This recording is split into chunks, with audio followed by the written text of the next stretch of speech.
I thought I would do a fun little one-off before trying to rig up my other playthroughs that I haven't finished yet. And I got this game. It's like Lovecraft based. I'm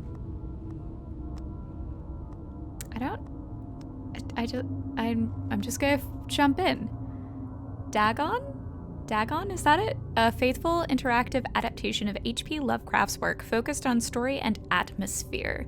You will not find difficult choices, action sequences, or inventory management here, and movement is limited to progressing through locations along with the plot. Okay. Does that mean I won't have jump scares? I am writing this under an appreciable mental strain, since by tonight I shall be no more. Oh, that sucks.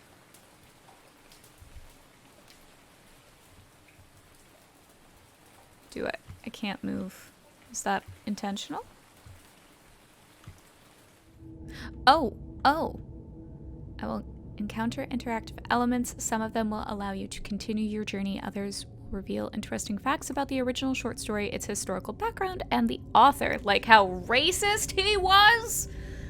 Some of the trivia is hidden. In order to find these secrets, focus your eyes and look for the Elder sign.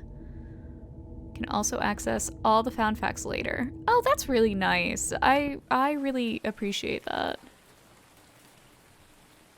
Do I see any elders? Oh, hey. There's a thing.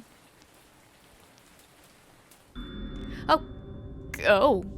Lovecraft's letters. As to letters, my case is peculiar. I write such things exactly as easily and as rapidly as I would utter the same topics in conversation. Oof, okay, as a writer, I envy that. I have to really be in the zone. Indeed, I don't know this word. Epistolary? Epistolary expression is with me largely replacing conversation as my condition of nervous prostration becomes more and more acute. I cannot bear to talk much now and am becoming as silent as the spectator himself. My loquacity?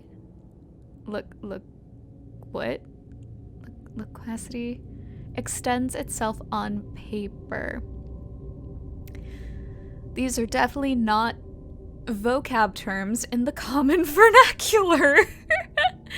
Throughout his life, Lovecraft penned about 100,000 letters to his friends and fans, out of which about 10% survived to this day.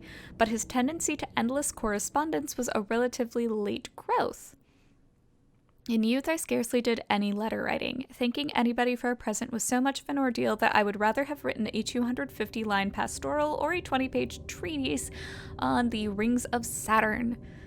Lovecraft would often skip meals to afford postage. Collections of his correspondence have been published in various books, and selected letters can be found online. Some readers consider them his most important legacy.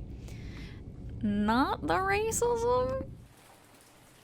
Are y'all gonna talk about the racism, though?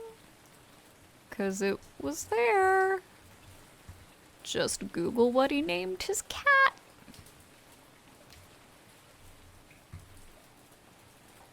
I guess that's it. Penniless, and at the end of my supply of the drug which alone makes life endurable, I can bear the torture no longer, and shall cast myself from this garret window into the squalid street below. That's a bit dramatic. Also, what if someone's walking there? You're gonna kind of like ruin their day. Real rude. Do not think from my slavery to morphine that I am a weakling or a degenerate.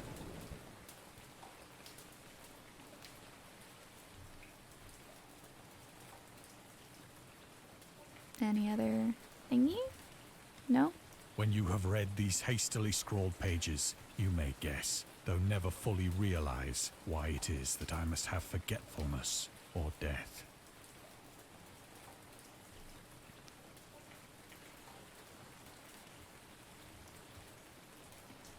It's like I Spy. Hi! Morphine. Morphine entered into use in the 19th century and was routinely administered to treat severe pain during the American Civil War and World War I. It was also sold without restrictions until 1914. Morphine became more popular after the invention of the hypodermic syringe around 1854. Frederick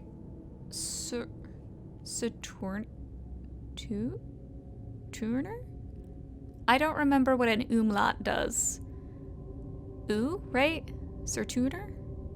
Saturner. Saturn. I don't know. I'm so sorry.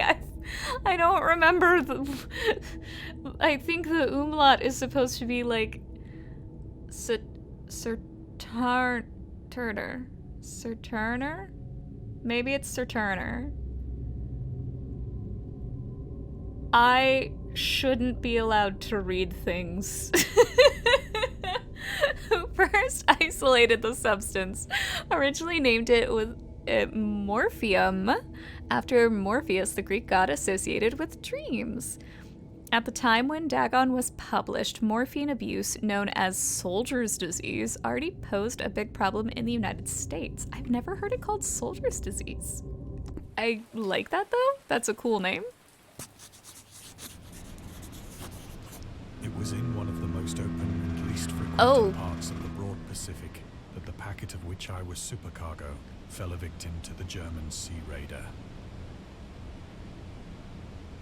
The packet of which I was supercargo fell a victim. Okay. I mean, sure. Lovecraft and the Great War. Dagon was written around a month after the United States entered World War I. Lovecraft was actively interested in its course. He composed many poems in which he gave encouragement to soldiers and commented on the events unfolding in Europe. He tried to enlist in the army, which he mentions in one of the letters to Reinhard Kleiner.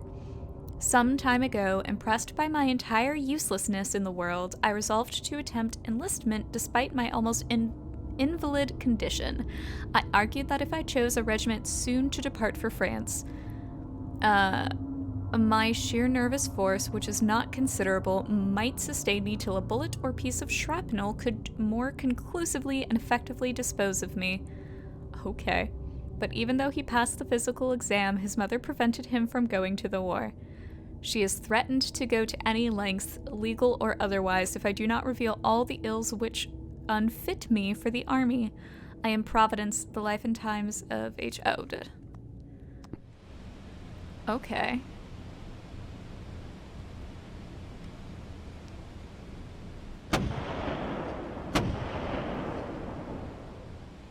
War is dumb. The Great War was then at its very beginning, and the ocean forces of the Hun had not completely sunk to their later degradation. This is really pretty. This is really, really freaking pretty. So that our vessel was made a legitimate prize, whilst we of her crew were treated with all the fairness and consideration due us as naval prisoners. Sorry, I'm biased. This whole water shimmer effect is gorgeous. Oh, and with the stars? What are you doing to me? The Huns were Central Asian nomads who established a dominion in Europe and invaded the Roman Empire in the 5th century AD.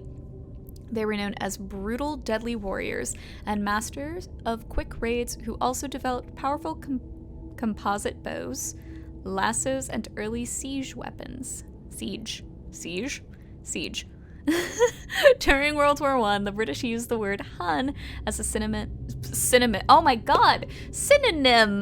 for Germans in order to emphasize their brutality. However, the term originated when the German Emperor Wilhelm II gave a speech to his troops on 27th July 1900 before they embarked to China. Should you encounter the enemy, he will be defeated. No quarter will be given. Prisoners will not be taken. Whoever falls into your hands is forfeited. Just as 1,000 years ago, the Huns, under their king Attila, made a name for themselves, one that even today makes them seem mighty in history and legend, may the name German be affirmed by you in such a way in China that no Chinese will ever again dare to look cross-eyed at a German. The refusal to take prisoners was a clear breach of the laws and customs of war adopted during the First Hague Convention of 1899. I don't know if I said that correctly.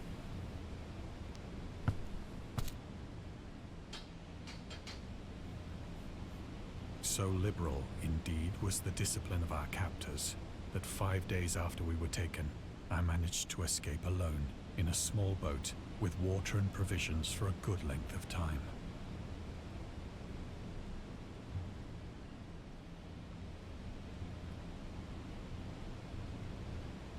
But where's the secret?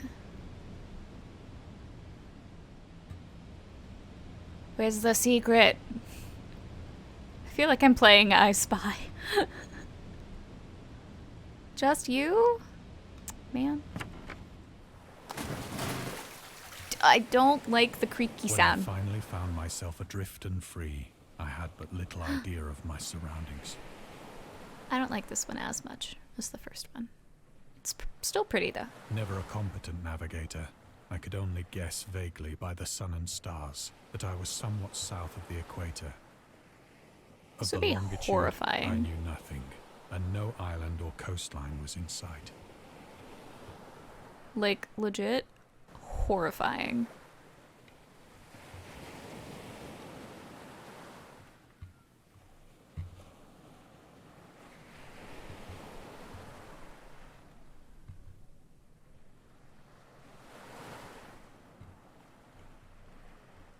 Nothing? Nothing? Man. I have to be missing stuff. Okay, fine. Advance the weather plot. kept fair, and for uncounted days I drifted aimlessly beneath the scorching sun, waiting either for some passing ship or to be cast on the shores of some habitable land.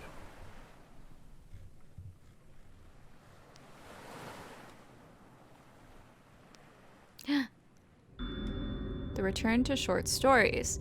Dagon was written in July 1917 and first published in 1919 in The Vagrant, an amateur magazine focused on the supernatural.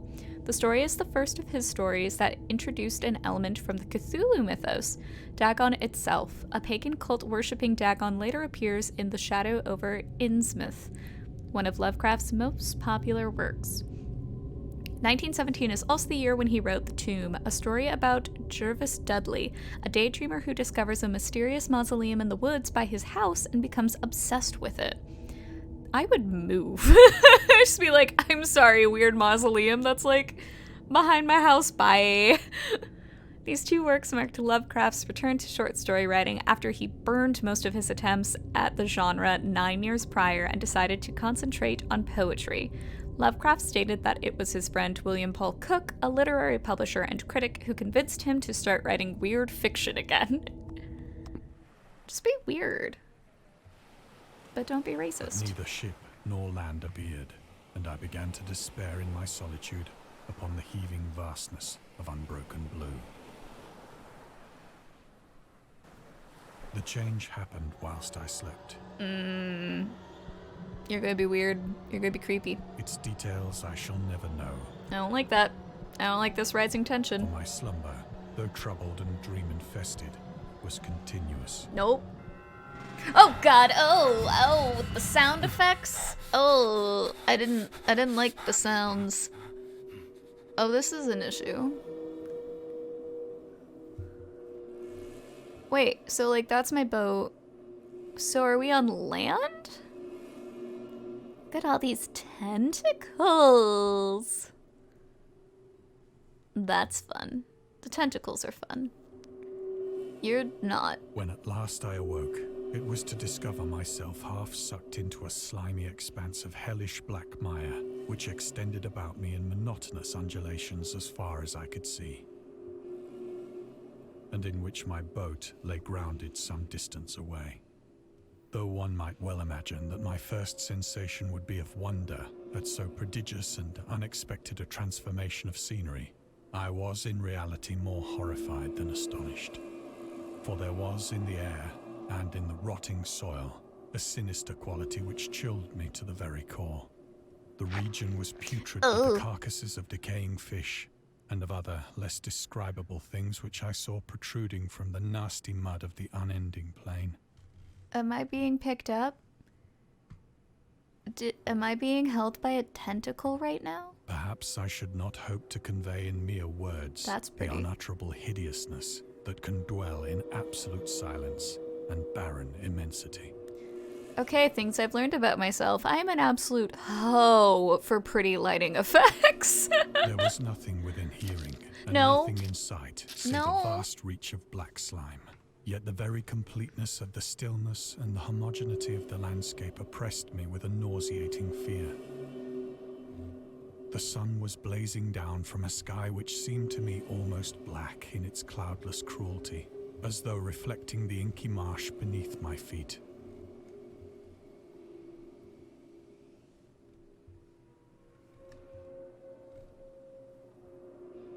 Look, they just want to have some fun. They're just hanging out. Oh. Dagon seems to be inspired by Fishhead, a short novel by Irvin S. Cobb about unnatural affinities between a hybrid idiot and the strange fish of an isolated lake. Supernatural horror in literature, H.P. Lovecraft. Okay. And Lovecraft's dream about a strange island emerging from the ocean and him crawling in the ooze that covered its surface. I dreamed that whole hideous crawl and can yet feel the ooze sucking me down. Lovecraft's interest in the topic stemmed from his aversion to fish and sea smells. In his own words, I have hated fish and feared the sea and everything connected with it since I was 2 years old, but I cannot recall what earlier experience gave me such a profound and lasting aversion to the sea and seafood. I would have served you every seafood known to man. As I crawled into the stranded boat, I realized that only one theory could explain my position. That you're going crazy? Through some unprecedented volcanic upheaval, a portion of the ocean floor must have been thrown to the surface. Oh, okay, that's actually exposing more fair. regions for which innumerable millions of years had lain hidden under unfathomable watery depths. I really just like the tentacle, specifically these tentacles right in the middle. They like kind of just looks like it's just dancing, just vibing. All of them are just vibing. This one over here, just like, hey. I don't like that heaving thing. That, no.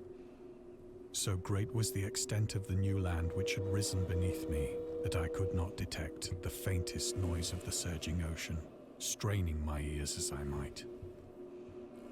Nor were there any seafowl to prey upon the dead things. They don't look all that dead.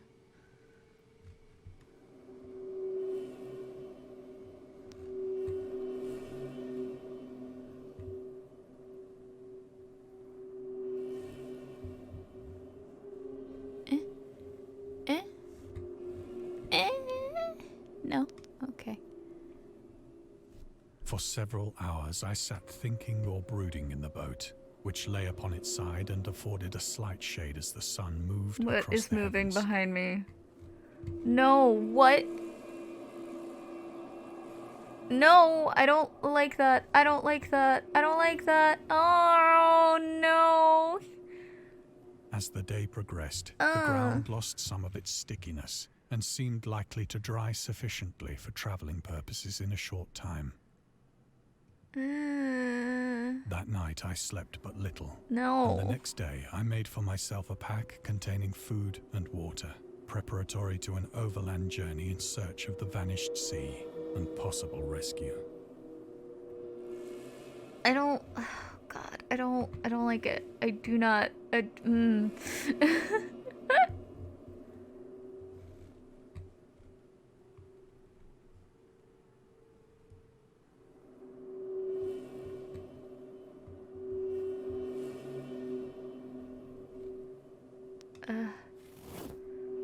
On the third morning, I found the soil dry enough to walk upon with ease.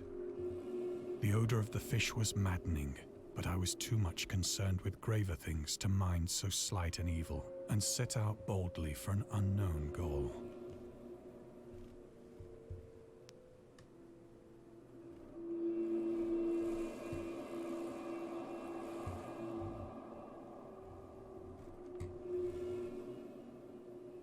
no, no. Ugh. All day I forged steadily westward, guided by a faraway hummock which rose higher than any other elevation on the rolling desert. What are these? I mean, I guess that's the point. But like, huh. They have some good details.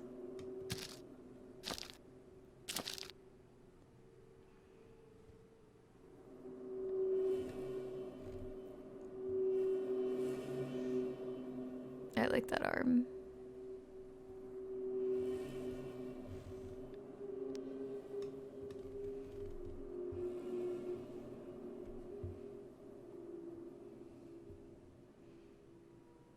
Nothing? I'm definitely missing stuff. That night, I encamped, and on the following day still travelled toward the hummock, though that object seemed scarcely nearer than when I had first espied it.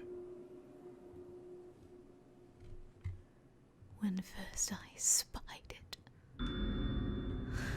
The creator of the Cthulhu mythos and the fictional underwater city of Relay was convinced that life could not exist at the bottom of the ocean because the water pressure would make it uninhabitable. Uninhabitable. Today we know that the darkest depths of the ocean are home to many peculiar organisms. The deepest dwelling fish we have discovered so far, the Mariana snailfish, can live about 8,000 meters, more than 26,000 feet, below the ocean's surface in never-ending darkness and at hellishly crushing pressures, hundreds of times stronger than those found at sea level. Upon glancing at the modern photos of deep-sea creatures, such as the anglerfish, the fangtooth, or the viperfish, and their truly Lovecraftian characteristics, it's hard not to find some irony in this. Any others? Any others?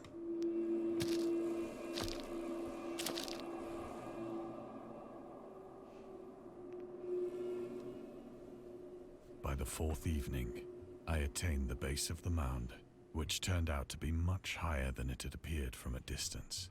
That does tend to be how it An works. intervening valley setting it out in sharper relief from the general surface. Too weary to ascend, I slept in the shadow of the hill. I know not why my dreams were so wild that night. But ere the waning and fantastically gibbous moon had risen far above the eastern plain, I was awake in a cold perspiration, determined to sleep no more. Sleep No More, I love that show. Such visions as I had experienced were too much for me to endure again. And in the glow of the moon I saw how unwise I had been to travel by day. Without the glare of the parching sun, my journey would have cost me less energy. Indeed, I now felt quite able to perform the ascent which had deterred me at sunset. Picking up my pack, I started for the crest of the eminence. Your Eminence.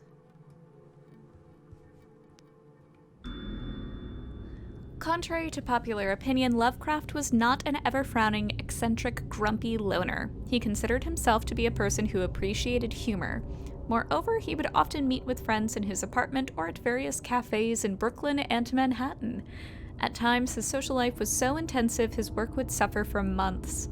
There was a point when he finally decided he needed to put an end to daily meetings and loitering in New York cafeterias, and resorted to hiding at home and reading with the main room light turned off, pretending he wasn't there whenever a friend knocked on his door. He also had another method of deterring his guests, which involved greeting them in a bathrobe, with an unmade bed visible in the background and piles of papers scattered across the floor. I have said that the unbroken monotony of the rolling plain was a source of vague horror to me. But I think my horror was greater when I gained the summit of the mound and looked down the other side into an immeasurable pit or canyon, whose black recesses the moon had not yet soared high enough to illumine. I felt myself on the edge of the world, peering over the rim into a fathomless chaos of eternal night. Through my terror ran curious reminiscences of Paradise Lost, and of Satan's hideous climb through the unfashioned realms of darkness. As the moon climbed higher in the sky, I began to see that the slopes of the valley were not quite so perpendicular as I had imagined.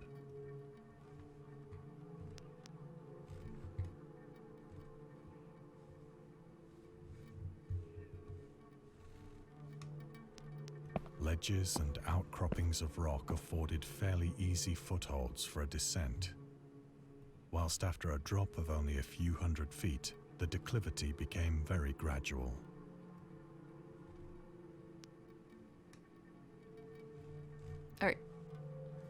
Are you gonna jump? Do a flip. Urged on by an impulse which I cannot definitely analyze, I scrambled with difficulty down the rocks and stood on the gentler slope beneath, gazing into the Stygian deeps, where no light had yet penetrated. All at once, my attention was captured by a vast and singular object on the opposite slope, which rose steeply about 100 yards ahead of me. An object that gleamed whitely in the newly bestowed rays of the ascending moon.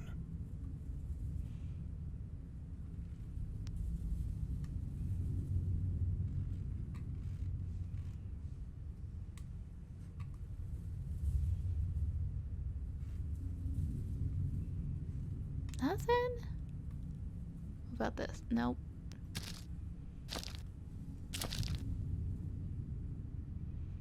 That it was merely a gigantic piece of stone, I soon assured myself.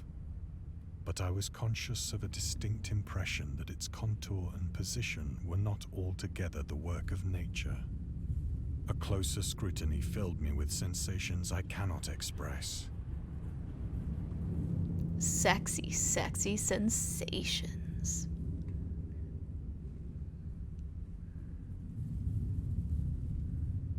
I just... I'm gonna be so mad. I know I'm missing things. Magnitude and its position in an abyss which had yawned at the bottom of the sea since the world was young, I perceived beyond a doubt that the strange object was a well-shaped monolith, whose massive bulk had known the workmanship and perhaps the worship of living and thinking creatures. Dazed and frightened, yet not without a certain thrill of the scientist's or archaeologist's delight, I examined my surroundings more closely.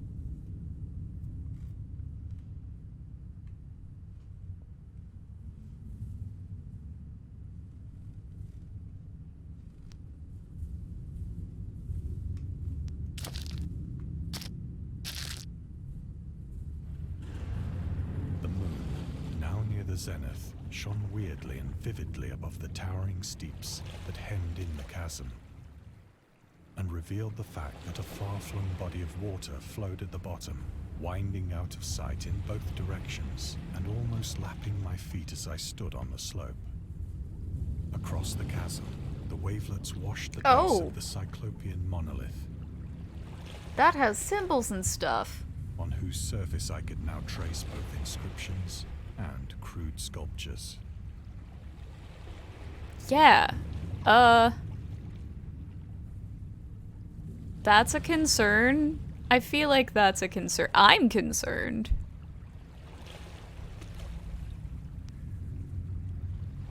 The writing was in a system of hieroglyphics. How are you unknown up to me here? and unlike This anything is I'd ever tall. seen in How books, tall are you? consisting for the most part of conventionalized aquatic symbols such as fishes, eels, octopi, crustaceans, mollusks, whales, and the like. Several characters obviously represented marine things which are unknown to the modern world, but whose decomposing forms I had observed on the ocean-risen plain. It was the pictorial carving, however, that did most to hold me spellbound.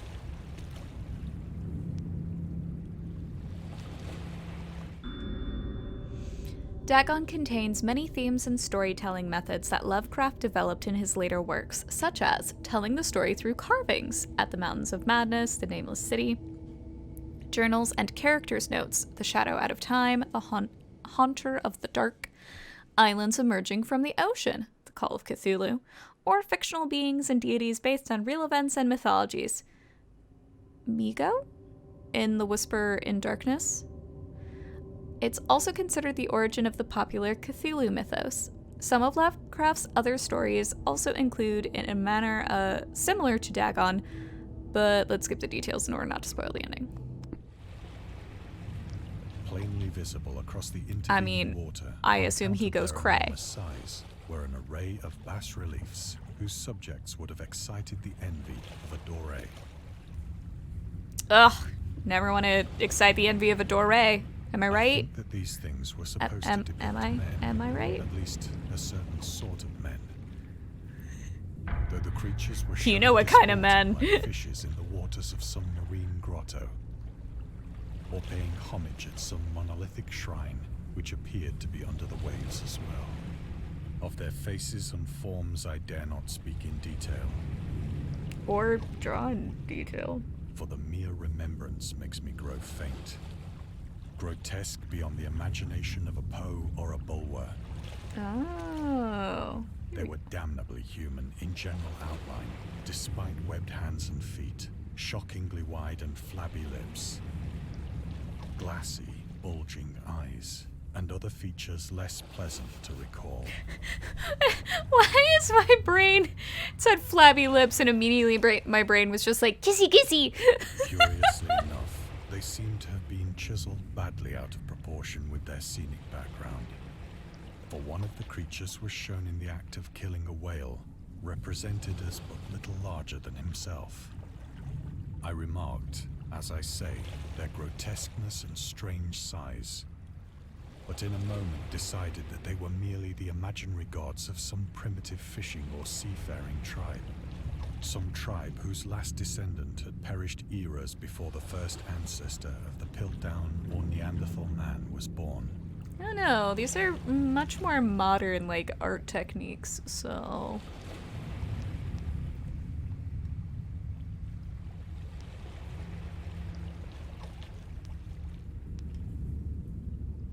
Awestruck at this unexpected glimpse into a past beyond the conception of the most daring anthropologist, I stood musing whilst the moon cast queer reflections on the silent channel before me.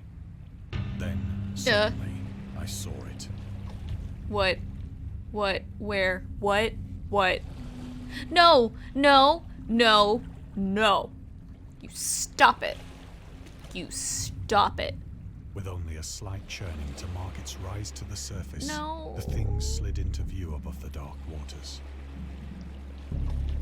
Oh, no, God! Fiend-like and loathsome, it darted like a stupendous monster of nightmares to the monolith, about which it flung its gigantic scaly arms, the while bowed its hideous head, and gave vent to certain measured sounds.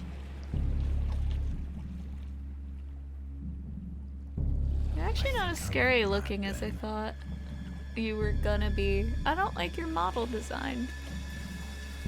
Of my frantic ascent of the slope and cliff, and of my delirious journey back to the stranded boat, I remember little.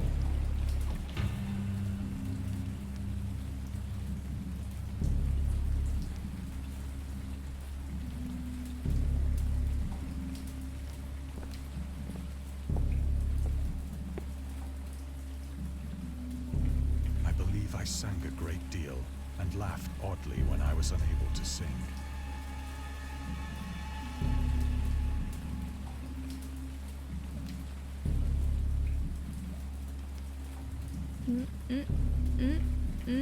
No.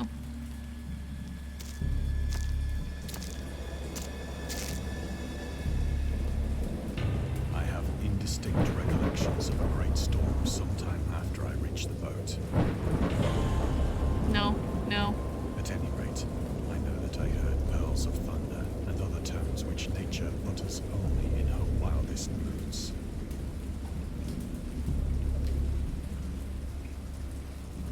Oh, hey, I didn't do anything. When I came out of the shadows, I was in a San Francisco hospital. Brought thither by the captain of the American ship which had picked up my boat in mid-ocean. In my delirium, I had said much, but found that my words had been given scant attention. Of any land upheaval in the Pacific, my rescuers knew nothing. Nor did I deem it necessary to insist upon a thing which I knew they could not believe.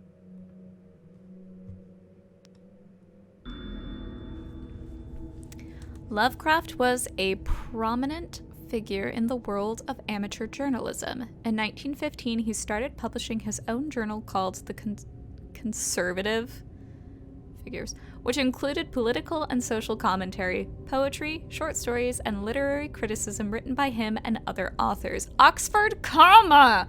Oxford, comma! Howard was a skilled wordsmith, but he also took criticisms to heart. I blanked on who we were talking about because it's like I've never actually heard his name. Okay, so Howard, which resulted in his decision to step away from writing poetry and concentrate on weird fiction again, for the first time since his teenage years. Oh, that was a comma. Dagon, published in 1919, is one of the short stories written during that period.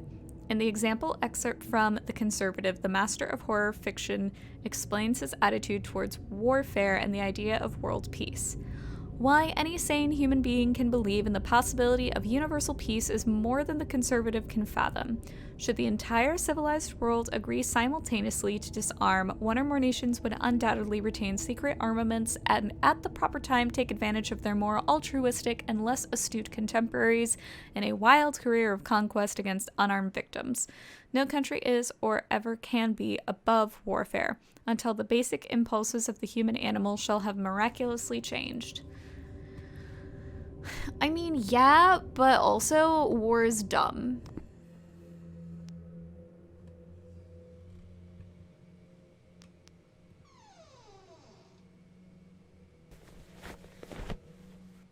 Once I sought out a celebrated ethnologist and amused him with peculiar questions regarding the ancient Philistine legend of Dagon, the fish god. Dagon. Is that how he said it? Dagon was the main deity of the Philistines, worshipped throughout the Middle East as the ancient god of fertility and crops. In Hebrew, the word Dagon was a common noun for grain. The rulers of Akkad, Mesopotamia, chose him as the patron saint of their war conquests. He also appeared as the judge of the dead in an Assyrian poem and an underworld prison warder in one of the Babylonian texts. He is often mistakenly taken for a fish god due to the wrong interpretation of his name, as in Hebrew the word dag means fish. In H.P. Lovecraft's works, Dagon is an underwater deity ruling over the deep ones, a humanoid race with fish traits that resides in the oceans. He is worshipped by a secret cult called the Esoteric Order of Dagon. Okay.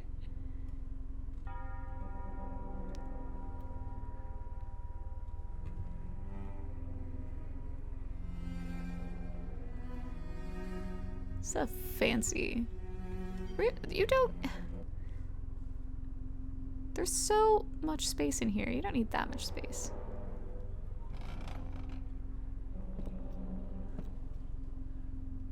But soon Necronomicon! It was hopelessly conventional. I did not press my inquiries.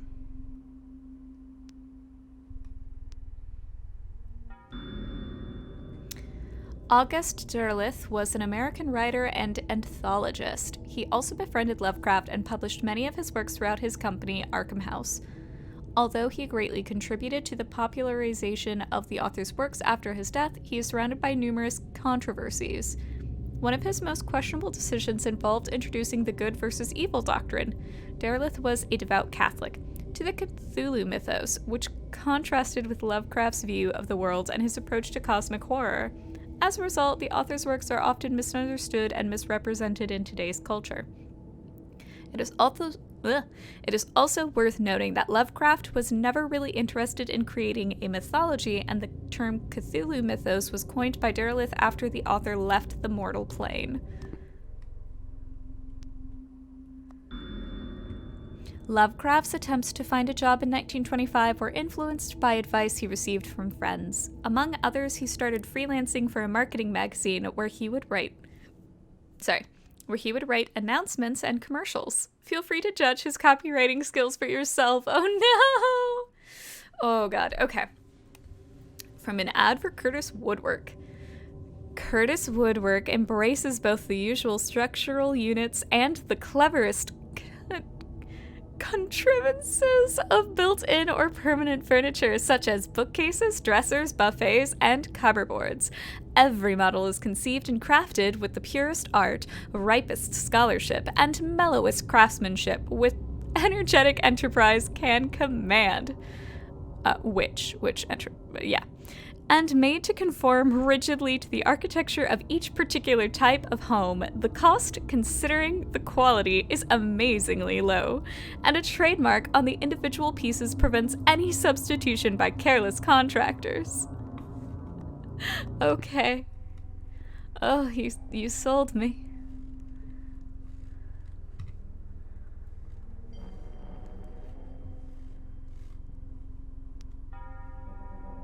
Anything else? Anything else? No? Okay. Okay. Let's go over here.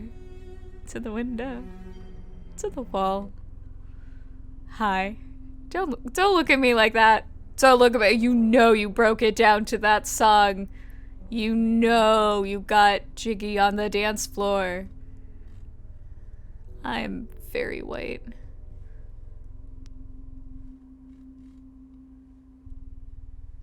Why'd I come over here if there isn't a thing? There has to be a thing. Or is it just the judgment? I mean, I kind of wouldn't blame you if it was just the judgment.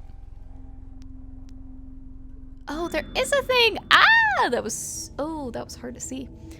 These days, the word scientist is a widely accepted term, but at the time Dagon was published, it was subject to a wide debate.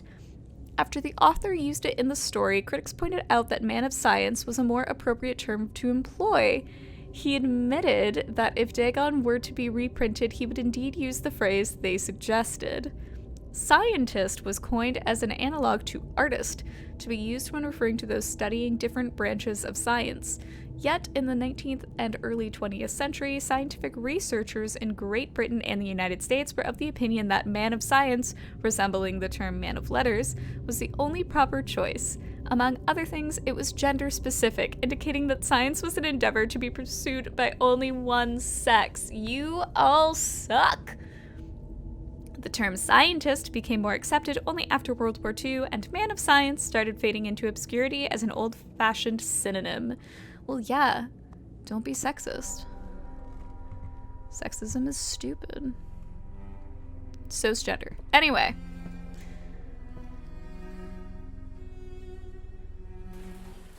It is at night, especially when the moon is gibbous and waning, that I see the thing. I tried morphine, but the drug has given only transient surcease, and has drawn me into its clutches as a hopeless slave. So now I am to end it all, having written a full account for the information or the contemptuous amusement of my fellow men.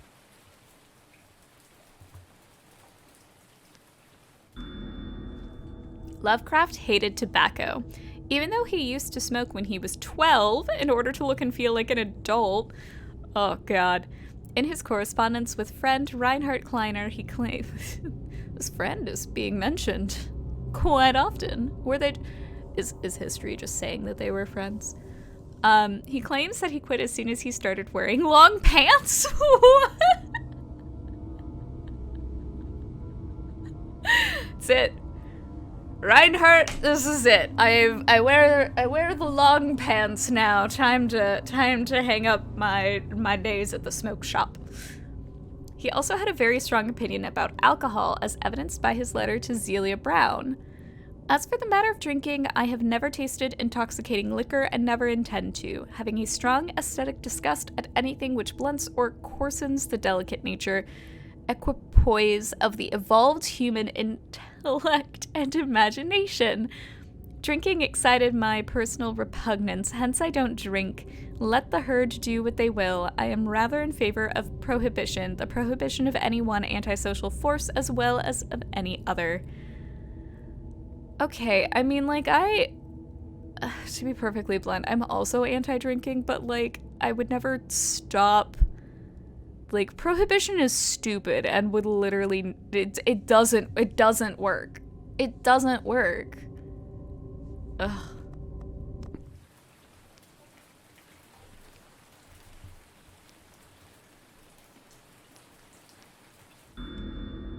Oh. At another house where people were stirring, he asked questions about the gods and whether they danced often upon Lyrion. But the farmer and his wife would only make the elder sign and tell him the way to Nir and Ulthar. Elder sign is a protective symbol that can be found in various works of pop culture, usually represented by a 5-pointed star with an eye flame symbol in its center. For example, in games inspired by H.P. Lovecraft's writings, it is supposed to ward away all kinds of cosmic horrors. However, this is a later version of the sign created by the author's friend, writer August Derleth.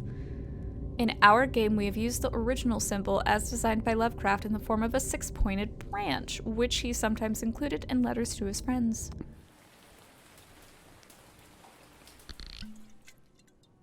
Often, I ask myself if it could not all have been a pure phantasm, a mere freak of fever, as I lay sun-stricken and raving in the open boat after my escape from the German man-of-war.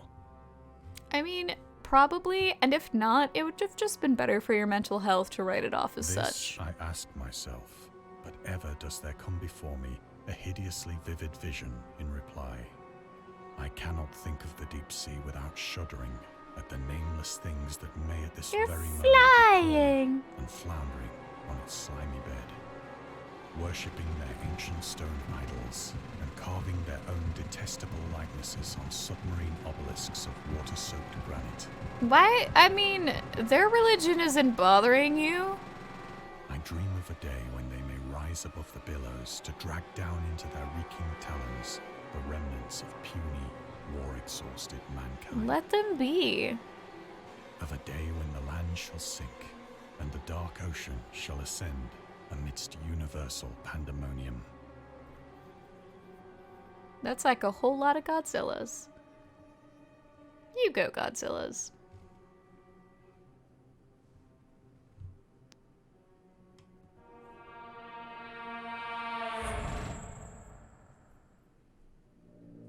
The end is near. I hear a noise at the door, as of some immense slippery body lumbering against it. No.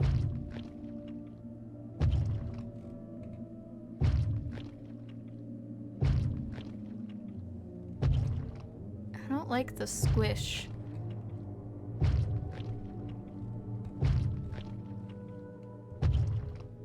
No?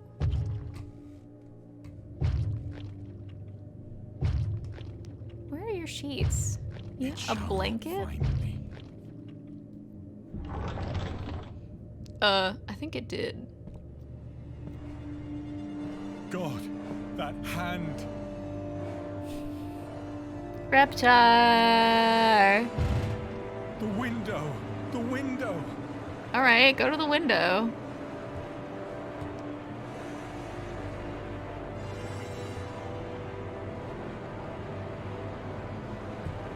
Fine.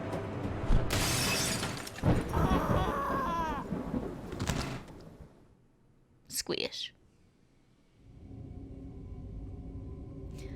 Thank you for playing! We hope you enjoyed immersing yourself in our little pool of cosmic horror. We would appreciate it if you took a moment to rate Dagon and check out our other games and DLCs.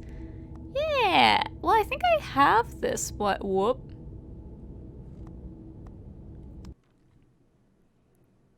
Never mind. That's a book? I don't know. But that was cool. That was cute. It was a nice little clicky through. Great. So thank you guys so much for watching. I think next I need to continue We Happy Few and Final Fantasy IX. A little bit backed up at the moment, so might throw in a couple of other one-offs in the meantime. But looking forward to getting back to those and continuing on. Thank you guys again so much for joining. Have a good night. Bye! Shout out and thank you to all my Patreon supporters. Thank you! If you'd like to support the show, check out my Patreon page and my Redbubble store. Links are included in the description down below. That's right, I got swag. Swag is in merch, not swag as in swagger. I'm still a nerd. Thanks for tuning in. Bye!